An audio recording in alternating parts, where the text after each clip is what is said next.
na carteira para tirar a moeda. Ou falar ao telemóvel. Não, Já não. Mas a distração, não posso falar. a distração é diferente, é a mesma, mas a capacidade de resistir é completamente diferente. também uma coisa é intencional e outra não. Reconhece também como Mais ou menos, mais ou menos. Porque às vezes é também os adultos. Quando o professor consegue cativar e fazer participar, com aquele professor que está a despejar e a gente está à espera que aquilo acabe. Mas eu penso De modo semelhante, não é? E acontece na celebração da Eucaristia. Pois, essa era a analogia que eu perguntava se era válido ou não. Parece-me que sim, mas queria perguntar a quem tivesse a noção. Para mim, no caso das assembleias, as assembleias mais difíceis de a gente conseguir criar um ambiente orante e esforçar é casamentos e alguns funerais. Os casamentos, porque metade das pessoas que ali vão não têm referência cristã, não praticam, não estão nada, e aquilo é uma passarela pela vida.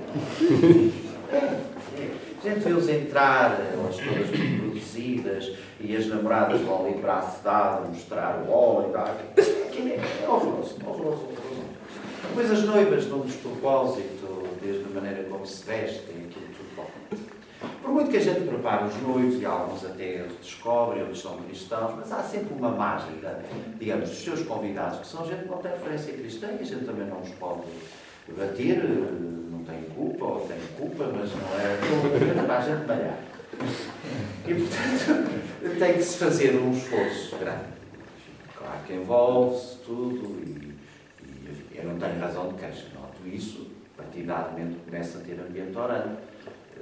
Se calhar tem a ver também com a postura, com o tom de voz, com não sei o quê, e pronto, e as coisas lá vão.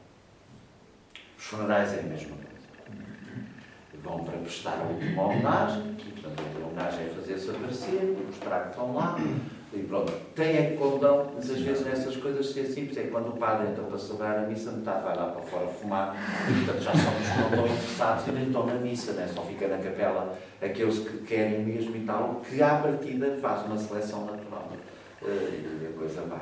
Mas pronto, encontra-se ali muita gente que... Mas eu acho que nessa comparação que o professor estava a fazer da aula e da igreja e do suplente é um bocadinho diferente na perspectiva também de que uma igreja tem muito mais gente e para sentir um espírito de concentração ou de comunidade numa igreja, que à partida já é diferente do espírito de uma aula, acho eu, não sei, ainda acresce essa questão do número de pessoas, porque no entanto, os feelings, os sensores, são muito equivalentes. Sim, mas a probabilidade de haver uma assembleia numa igreja que esteja ela toda mais coisas... Sim, uma coisa é dar uma aula para 30, outra é ter 200 pessoas. É mais difícil. As aulas para sair. Eu penso A Assembleia de 15 se vem da Vigília Pascal para a missa do domingo. Porque a Vigília Pascal só vai mesmo. Pois. Sim, aí. Não percebi para trás. A Assembleia da Vigília Pascal é totalmente diferente da Assembleia do domingo. Porque. Domingo de Páscoa. Domingo de Páscoa ou de um domingo normal, porque as pessoas que vão à Vigília já sabem que vão para uma celebração extremamente comprida por um lado, mas extremamente rica por outro, e portanto tem uma predisposição completamente diferente. Portanto, quem vai para a Vigília não está a controlar as horas, não pode. E aí sente-se, se o Presidente não tiver voltado para ali, quem fica tramado, vamos usar assim a expressão, é a Assembleia, porque vai para ali com essa predisposição. mas eu acho que, se me é permitido, acho que não se pode fazer um paralelismo assim tão grande entre uma celebração e uma aula. Para já porque os objetivos são completamente distintos, não é? A pessoa quando vai para uma aula... Não, mas uma analogia tem sempre as suas diferenças. Não esquece. Quer o professor, do sentir a Assembleia. tem a noção. Sim, sentir a Assembleia. Se quem tem na frente está a acompanhar, a participar ou não. Isso tem. Sim, mas eu acho... Agora, é diferente. Claro. É diferente. E estar a presidir com uma Assembleia que já por si é simétrica. Gente crente, gente praticante, gente com fé, gente perfeitamente a leste. A variável, digamos, a diversidade estratificadora que temos nas assembleias, muitas vezes das celebrações, é muito grande. Não é só ao nível da sua referência pessoal de cada um a Cristo, mas depois é também cultural, de idades e tudo. Quer dizer, há vezes que eu tenho crianças, tenho adultos, tenho tudo. Uma homilia, que opção faço? Falo diretamente para os miúdos quando se justifica, e os adultos fazem e vivem ser simples como as crianças. E não sei quê. Ou dou uma palavrinha inicial para os miúdos e depois começo a levar a homilia mais para os adultos e ignoro um bocadinho os bocaditos. Quer dizer, estas coisas conjugam-se muito ali. Mas, não se esqueça, esta é uma parte que é a homilia, mas a salvação é todo o resto. E o todo o resto aí é que eu continuo a dizer. Há que trabalhar nas nossas comunidades, na nossa catequese, e nós todos, a vivência disto, a celebrar e viver isto. E não é por a gente saber a missa do princípio ao fim, porque até podemos saber explicar tecnicamente a estrutura, é perceber que cada celebração e em cada momento nós repetimos isto, é certo, mas vivemos de maneira diferente. E vivemos, inclusivamente, em fases da vida diferentes. Que nos fazem sensíveis a dimensões que noutras fases da vida não, e sempre tivemos na celebração. Mas, por exemplo, agora estava a lembrar nisto porque tive uma conversa com uma amiga minha que se casou este ano e que isto quer dizer, é um caso muito particular de um grupo de amigos que eu tenho que são crentes e, portanto, têm uma vida muito ativa na igreja. E ela estava-me a contar que o casamento dela foi na Igreja do Coração de Brito, que nós já discutimos várias vezes e que eu compreendo as limitações que tem, mas o que foi engraçado que ela me disse, também porque eu estava a fazer o curso, era que ela tinha estado, uns meses antes, tinha sido madrinha de outra amiga que se tinha casado e que tinham estado noutra igreja em que a disposição era em nave, normalíssima, não tinha transepto. E que o que ela disse foi que, para ela, o facto de ela ter sido madrinha nesse casamento, em que eles estavam, pronto, eram todos mais ou menos do mesmo grupo e, portanto, eram todos estavam todos a participar ali. O que ela disse foi que ela achou muito diferente entre esse casamento e o casamento em que ela estava na igreja do Colégio São João de Brito era que o facto de ela estar, de se sentir rodeada pelas pessoas à sua volta, de sentir que via os padrinhos e os amigos e os pais por um lado, sentia-se muito mais acompanhada, naquela celebração. Ou seja, o que eu estou a apresentar neste caso é duas celebrações em que as pessoas têm mais ou menos o mesmo nível, sim, são mais ou menos as mesmas e participam no mesmo nível, mas que numa, exatamente, estando em assembleia, numa nave normal, que por não se verem, participam de uma maneira e ela sentir que por estarem, não era completamente circular, mas que se verem uns aos outros, sentia que faziam uma coisa que o Padre Luís disse numa aula, que é que iam para aquela Eucaristia a entregar as suas vidas, que iam entregar ali dois amigos que iam começar uma vida nova. E, portanto, eu sinto mesmo que nestas duas disposições diferentes faz diferença isto que nós temos vindo a falar das pessoas. Sim. Eu creio que há princípios que a gente pode estabelecer e que são básicos. Primeiro, todos sabemos que o espaço interfere connosco. O professor Pedro ainda agora disse isso, não é? Dar mal numa sala onde há gente a passar não é verdade. Creio que esse é um princípio inquestionável. Todos nós sabemos que o espaço favorece ou não favorece. Todos nós sabemos, por exemplo, que há espaços que a gente entra e sente qualquer coisa desagradável, não? Quer dizer que mexem connosco. Portanto, que o espaço pode favorecer ou dificultar, acho que isso é um dado facto. Não vale a pena dar. Que depois isso na celebração também se faz sentido, também acho que não é polémico. Que a arquitetura esteja ao serviço disto, que é facilitar o encontro de cada um e da comunidade com Cristo. Criar um espaço celebrativo onde esse encontro se dá e de oração particular.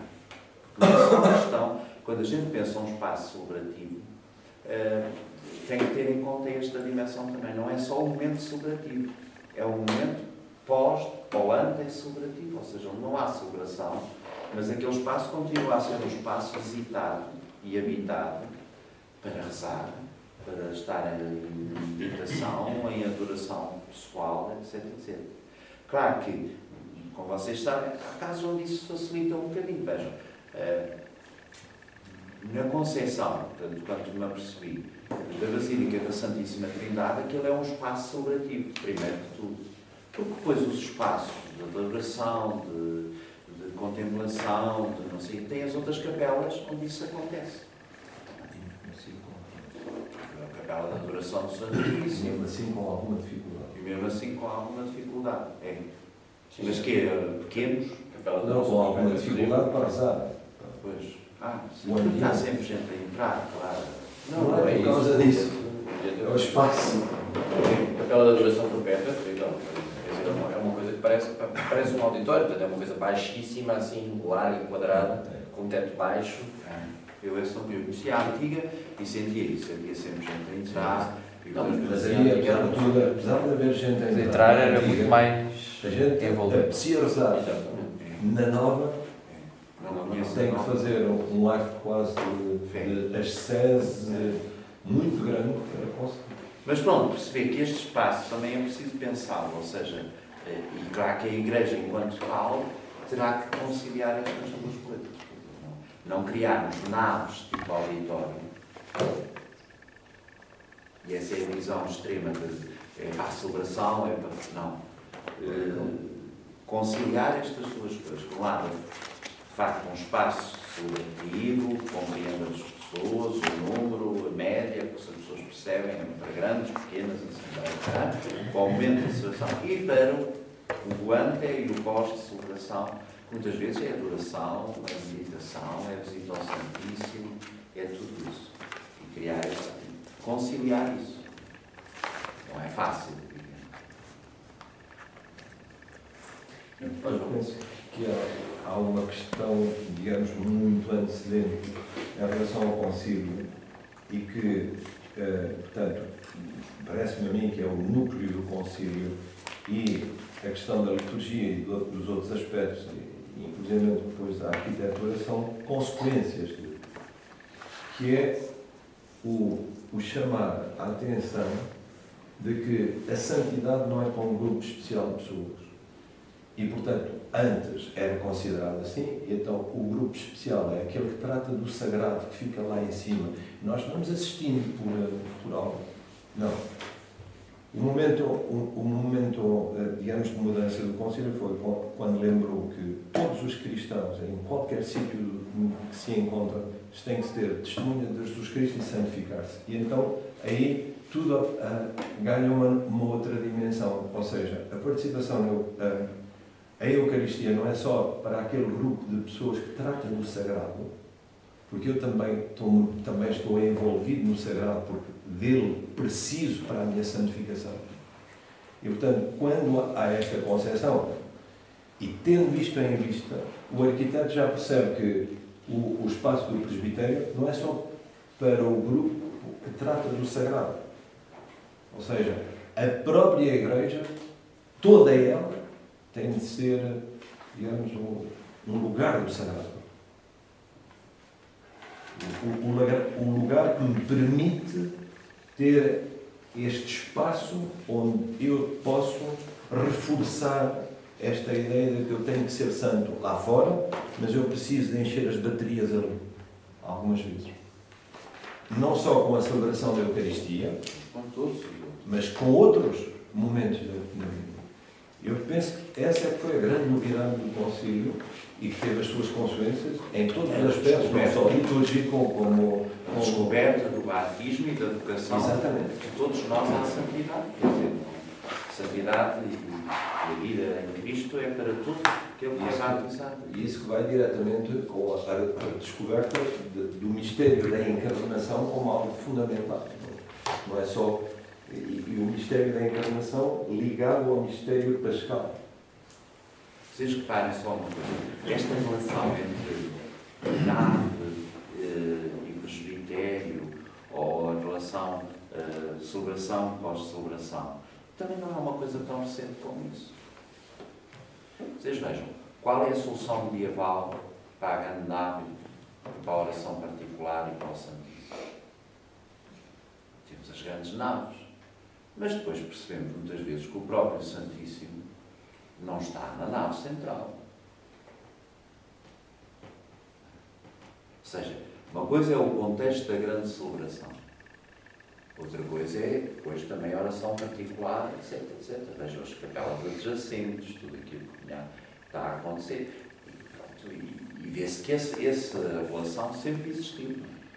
Quer a nave da celebração, enfim, mas pronto, a celebração era mais tudo o que se passava no altar e no presbitério, etc. E a nave estava entregue um bocado assim, tudo bem, mas a relação entre um momento e outro também acontece ali. Mas tinha uma vantagem essas igrejas. Não têm as mudanças quando põem uma capela do Santíssimo.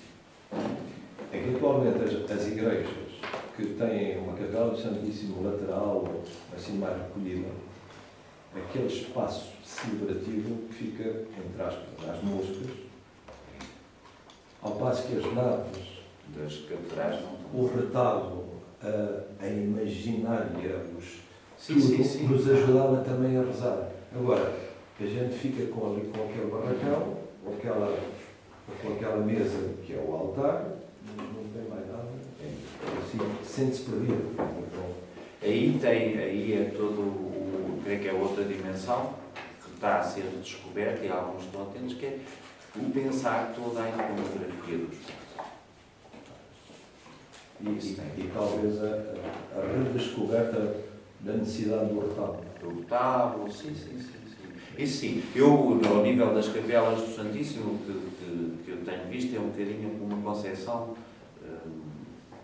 como é que é dizer, às vezes minimalista, porque não é que a capela do Santíssimo tenha que ser um elemento tão esplendoroso, mas também pô-la ou num vão, ou num nicho tão pequenino que é só para a adoração, que depois nem a gente está lá à vontade, porque ou é exígua demais, que só lá podem estar 2, 3 pessoas, ou não. Acho que aqui há que pensar qualquer coisa melhor, no sentido, na sua grandeza, na sua proporção, não ser assim uma coisa só lateral, ou metida assim no desgueira. Acho que há aí qualquer coisa a pensar. Sim, porque se perdeu a noção da ligação da celebração eucarística com o mistério eucarístico. Quer dizer, não só fisicamente, porque está no sacrário, fisicamente e depois na vida do cristão durante o resto do dia, durante o resto da semana. Vocês vejam, por exemplo, Arroios, o sacrário já esteve em 2 sítios. Na fase inicial estava quase no presbitério, ali de lado. Agora tem aquela capela que está um altar pequenina. Creio que há uma outra celebração ali durante a semana, mas está ali um bocadinho desgalho. Está debaixo da bancada de cima e não sei o que. Bom, é um bocado. A capela do Sagrado Coração de Jesus inicialmente tinha um altar ali também mais descia-se umas escadas, mas estava virado para o altar principal, havia ali uns níveis e tudo, e via sempre o altar principal. Era uma coisa, mas depois acho que o prior acabou com isso e fizeram só no altar principal. Outras assim, eu dou várias soluções atuais, mas que mais? Agora acho que mexeram no altar, na Portela, mexeram no altar Santíssimo, que era por trás. Acho que foi formulado aquele espaço, ouvi dizer, ainda não vi. A Igreja de Cristo Rei da Portela. Sim, das novas. Eu creio que aqui a conjugação Capela do Santíssimo ao altar, pronto, quando se faz, há que pensar bem. Ela pode ser um espaço celebrativo, um espaço de adoração, mas que não seja assim uma coisa também tão pequenina, tão desgalha, que depois fica assim, nem a gente se sente ali bem a rezar, nem pode estar muito tempo a rezar, nem... Isso acho que vale a pena. Ana, estava bem mais desculpa. Ana? Desculpa, não, vai um bocadinho ao encontro, agora se calhar mudo. Ontem estava a ouvir e acho que não sei, estava a tentar perceber a experiência de um espaço sagrado, para mim tem muito a ver com a minha casa também, não é? E ontem estava a ver a questão de nós estamos sempre no fio da navalha, não vamos para um lado ou vamos para o outro, ou ficamos com edifícios esquizofrénicos, e agora estava a ver o Padre Luís e houve uma coisa que me puxou imenso ao curso, que era perceber a relação, de facto, entre o arquiteto e o sacerdote.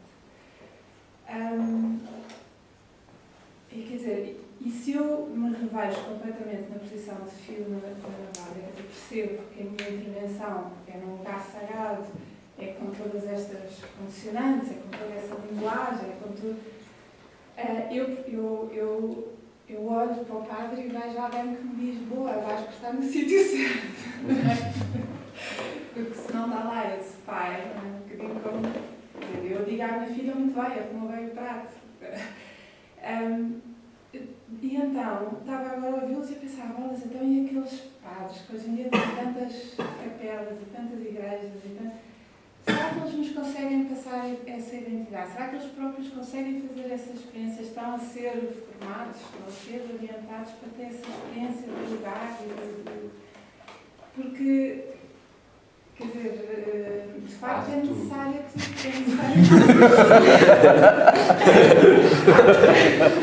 O que é que a Igreja está a fazer? Vamos fazer esse curso na Católica. Esta aqui é a nossa palavra aqui. Ou seja, no currículo, só para dizer, no currículo de teologia, eles têm uma cadeira sobre a arte cristã, arqueologia e arte cristã, que é o António Pedro. A estética também.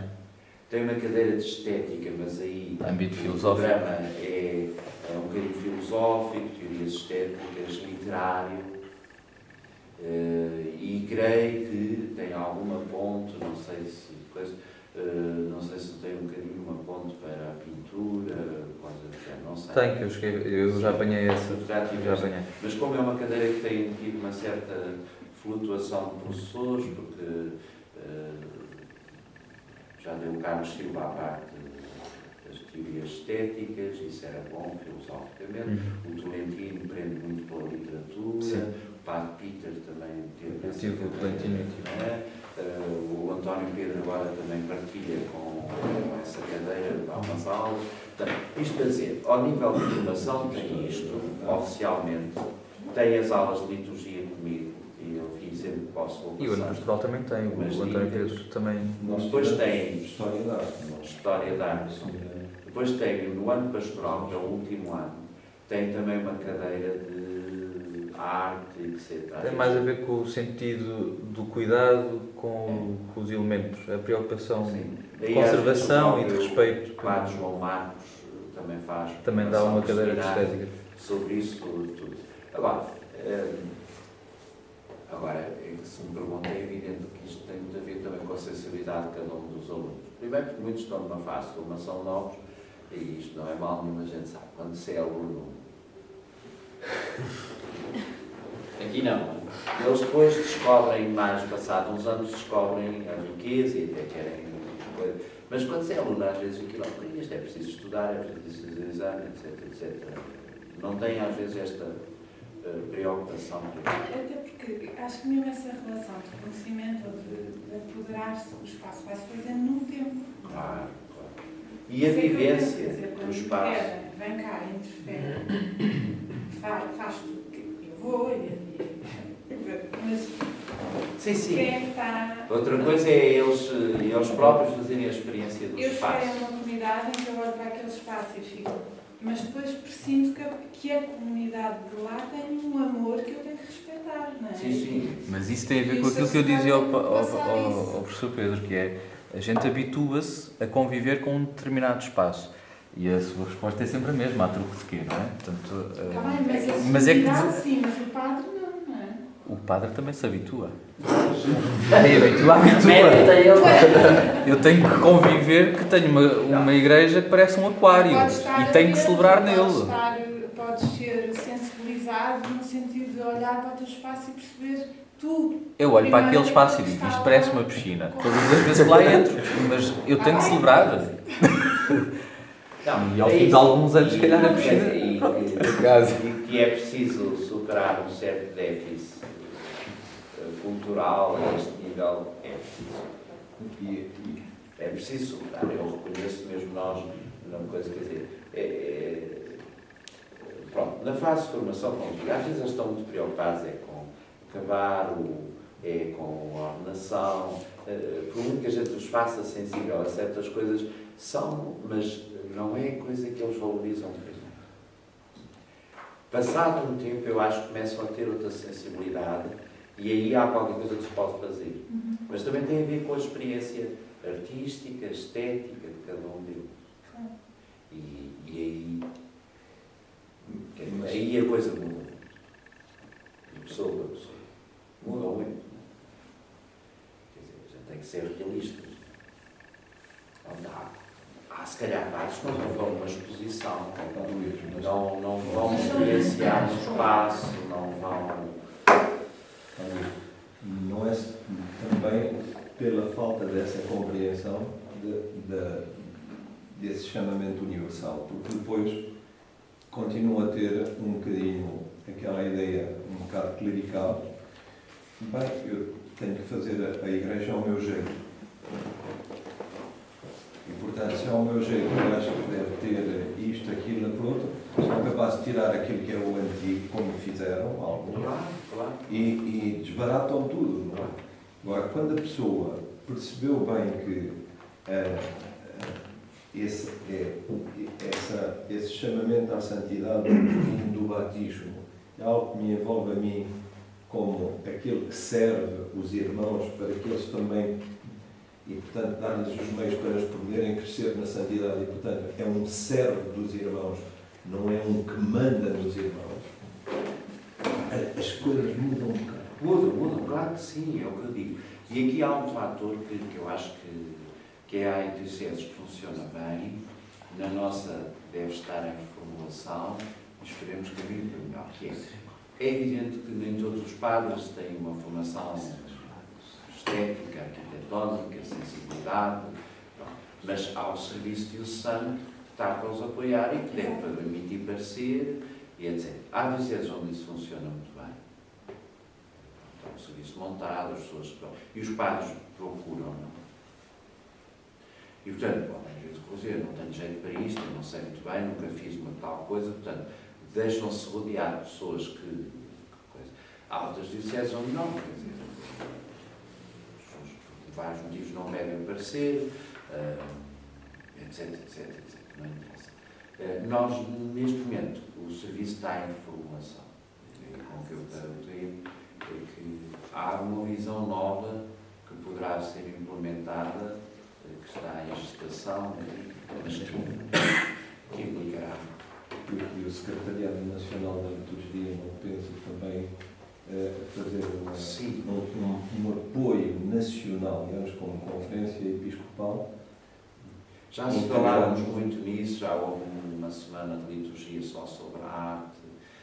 Sim, é uma das dimensões, não temos muita gente para isso, mas não está esquecido. Agora, de facto, havia uma pergunta da Ana. Em relação, por exemplo, o Padre João falou na ausência ou na necessidade do retábulo, mais ou menos isto que referiu. Da redescoberta, exatamente, do retábulo. De facto, nas igrejas contemporâneas, a parte da pintura ou da representação bidimensional é algo ausente, não é? Mas a escultura não. Pronto, compreendo também que tem um caráter de poder ser integrada à imagem no circuito processional, etc., não é? Por exemplo, quando for o caso. Mas gostava que há muitas vezes a ausência propriamente do retábulo, não é? Eu estou-me a lembrar de uma ou duas em que isso acontece, pronto. Não, eu tenho a experiência contrária, quer dizer, a igreja do padre, absolutamente pela negativa, mas o padre Alexandre fez o primeiro curso, que tem aqui a igreja de Queijas, e que não tem imagem nenhuma, é uma igreja modernista do Costa Pesseiro, o mesmo que fez Linda a ver. É aquela que nós fez a vimos. mesma coisa, e que tem um retábulo atrás, É pavoroso. que é uma coisa... A de Linda a Velha igual. É difícil de Linda a Velha igual. Mas é mesmo um retábulo ou é uma parede assim com umas Acho que nós Não, a parede Uma pintada. parede pintada toda, com os cristos musculados, parece que viram do fitness.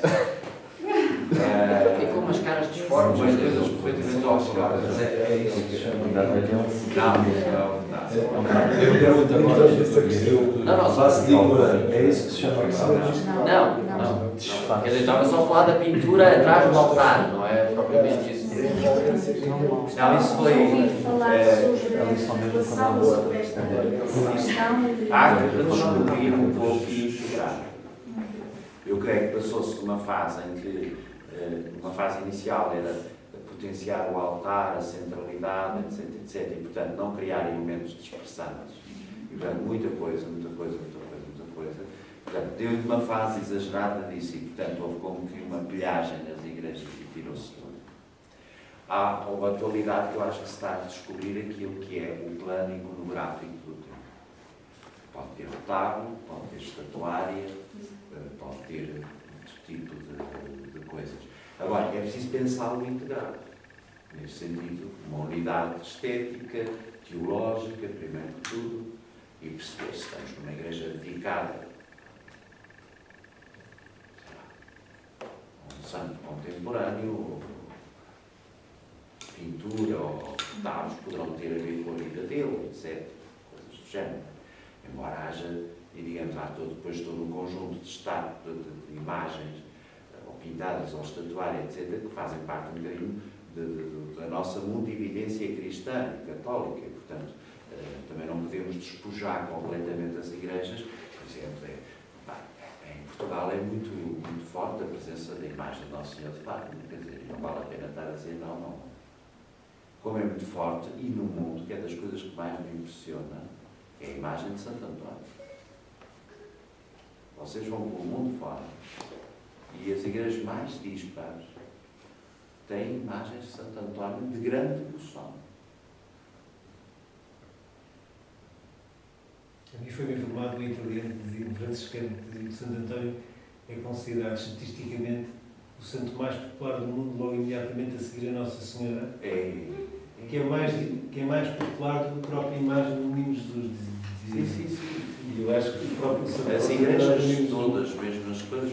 Eu digo, por exemplo, eu vi. O ranking está. Aí é dados objetivos. Eu vi, por exemplo, Kuala Lumpur, uma igreja católica, Santo António, uma grande imagem. Vocês vão ao Oriente e têm Santo António. Já não fala em Itália, não é? Isso seria um terreno próprio. Mas nos restantes, e com isso a imagem de Nossa Senhora de Fátima. Portanto, não é porque temos uma igreja, por exemplo, que tem uma pena enorme que não haja em Portugal, nem cá ainda, por exemplo, uma imagem, uma igreja sobre a proteção, sei lá, de Wittgenstein. A coisa mais bonita que eu vi foi perto de Colónia, uma casa diocesana da Diocese de Colónia que tem a capela dedicada a Wittgenstein, que é uma coisa belíssima. É uma capela, portanto, não é paroquial, mas é grande, espaçosa, assim, né? E é impressionante várias coisas, quer dizer, desde os bancos, são todos em ferro, mas, por exemplo, a imitar o arame farpado. Portanto, o campo de concentração. E tudo aquilo desemboca num sacrário que é a libertação completa. Portanto, há ali toda uma forte carga do contexto da morte de Edith Stein, portanto, o campo de concentração. Eu tenho algumas fotografias disso, achei do exemplo, pronto, claro, é uma igreja ou de uma capela onde aí não é paroquial, portanto, mas tudo ali há uma concentração pensada em Wittgenstein e todo o contexto dela e a busca da verdade e tudo, e, portanto, muito. Mas, para dizer, há que pensar esse espaço. E, portanto, entre um exagero que foi limpar quase tudo, a cair no outro, que é agora polvilhar tudo, há um equilíbrio que se irá descobrir, e se irá descobrir com as novas técnicas, ou melhor, as novas formas. Não tenham ilusões. Hoje há novas formas de trabalhar e novos materiais que eu estou convencido que vão entrar, mesmo na figuração dos santos, ou das titulares, estou convencido.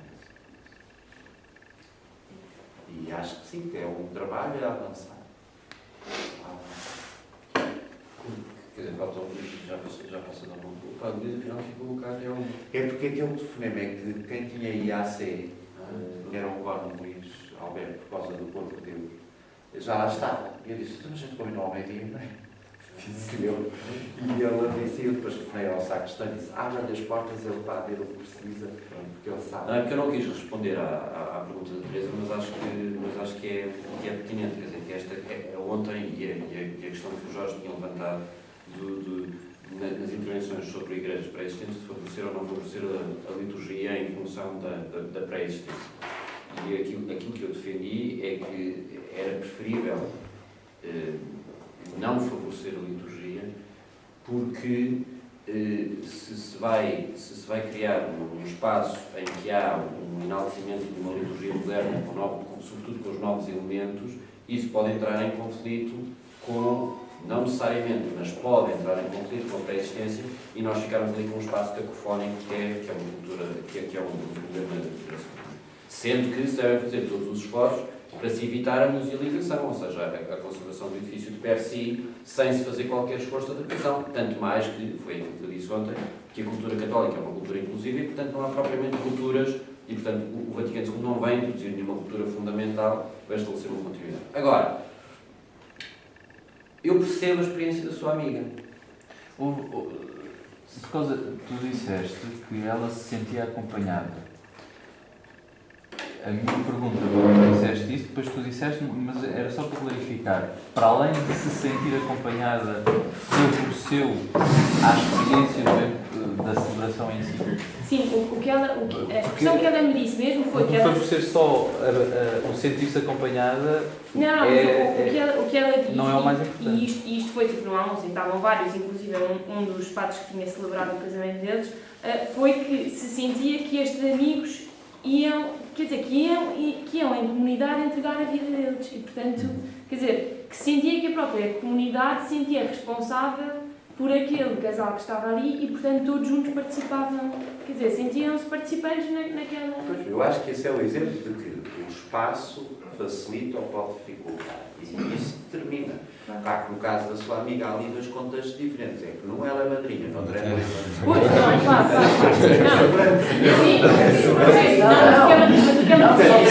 Não, mas esse é o ponto, está a perceber? Esse é o meu ponto, porque isso faz variar a posição. Quer dizer, eu casei-me na igreja de Santo Velho.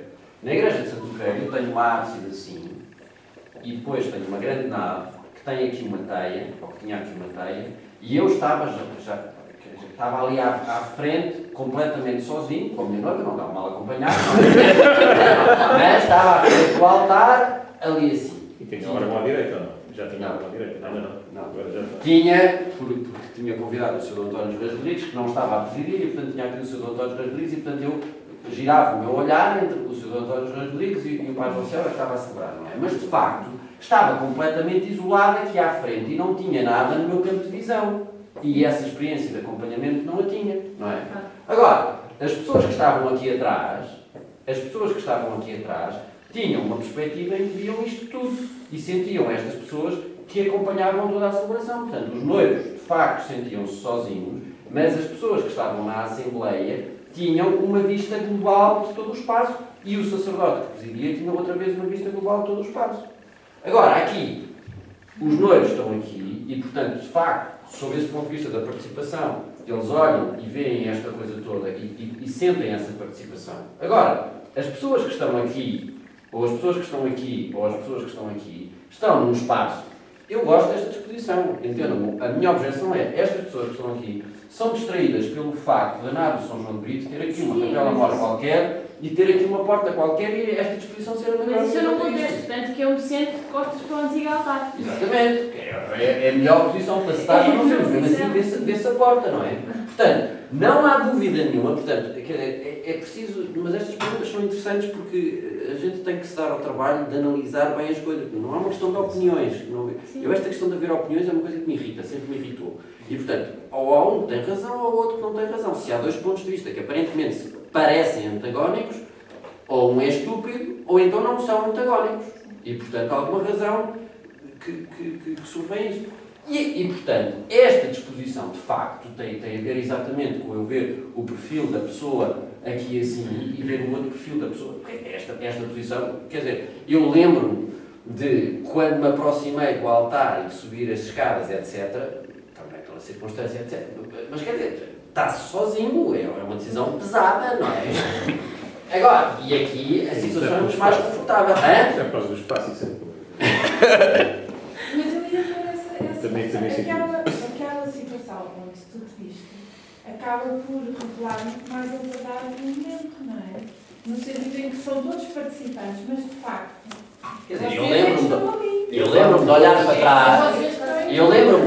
trás. Quer dizer, eu selecionei os meus padrinhos com critério e lembro-me de olhar para trás à procura dos meus padrinhos, percebes? Mas tenho que olhar para trás à procura dos meus padrinhos de casamento. E aqui percebo que nesta situação a amiga da Teresa não faz essa experiência e isso provavelmente é uma situação mais agradável, não é? Mais agradável mostrar. Mas se calhar mais. Mas a verdade é, quer dizer, a celebração do casamento na Igreja Católica é uma celebração de comunidade, não é? Quer dizer, o casal está a casar, não é? É uma coisa daqueles dois, mas é uma coisa que é vivida com testemunhas, por alguma razão. Vai sempre ter que olhar para trás e pedir aos padrinhos, porque a verdade é que sim, tu estás a casar. Não, mas tem a ver com a participação, tem o sentimento da participação, não é? Independentemente do sacramento, não é? Agora, o que eu estou a analisar, a única coisa que eu quero analisar aqui é a geometria das questões, a espacialidade das questões e como é que isso interfere, não é? Portanto, percebo que esta circunstância, de um ponto de vista ideal, é muito mais favorável e estas pessoas que estão aqui, de um certo ponto de vista, que estão à frente e que estão nessa situação de protagonismo, estão protegidas do barulho que a alteração do espaço causou, mas para as outras já não consigo admitir isso. Não, mas isso para as outras não consigo admitir isso. Portanto, quer dizer, é só para dizer que, aceitando perfeitamente esse ponto de vista da sua amiga, quer dizer, tenho que manter o meu juízo relativamente às outras pessoas. Não é? Pois, isto também não foi falado, mas, por exemplo, aquelas que estou a pensar lá para o Rio de Moura, eu estou só para explicar, porque eu ontem apresentei este caso para dizer exatamente que é uma intervenção em que se favorece exclusivamente a liturgia e a envolvência da liturgia, desprezando-se um bocadinho a pré-existência, que não tinha um valor histórico, mas quer dizer, há ali uma alteração brutal do eixo e há ali que acaba por perturbar e, portanto, é exatamente um caso em que provavelmente faria mais sentido sacrificar um bocadinho esta liturgia ou não fazer esta coisa de um ponto de vista tão ideal, respeitando mais o espaço da pré-existência, para não criar estas situações distrativas. É a argumentação. Mas temos a proposta, o pensamento que eu tive era de centrar mais o corpo do morto no espaço e toda a comunidade e o altar, ou seja, focando uma atenção no altar da capela e no ambão, o centro do espaço ia estar no corpo. Eu não sei se isto é correto, se não é. Se é uma capela muito falada. Sim, porque isto também não foi falado e é uma questão que eu também não pronto, é só dúvida. Se nesse caso, o que é que tem maior relevância? É porque aí há uma dupla questão, não é? Porque se fosse só a sala mortuária para velório, acho que faria sentido a centralidade do corpo. Sendo simultaneamente lugar de celebração, a celebração é mais importante que o morto, porque a celebração é que aquilo que se faz é aplicar o mistério pascal sobre a pessoa em si, o corpo em si, pelo respeito que se tem, mas não é o centro do acontecimento. O acontecimento é, de facto, o mistério pascal celebrado. Então, mas como é que se resolve? Essas coisas, as três com a mesma, não é importância, mas com o mesmo destaque, ou porque eu também já sou só preciso mesmo do ambão e do altar, não é necessário mais nada nesse tipo de capelas. Depende, por exemplo, em que luz as capelas mortuárias foram pensadas e o sítio onde está o morto é essa, como se chama, é um bloco de pedra, onde a urna fica deposta. Está lateralmente, portanto, há como que um corpo, espaço celebrativo, né? Os bancos de dispensa toda à volta, e a colocação do morto é lateral. É mais lateral, não está no eixo propriamente da capela, por exemplo. E isso é bom. Não sei. Funciona. Não sei se é bom ou se é mau. Quer dizer, nunca me pus a pensar objetivamente. E o corpo estar no eixo é estranho?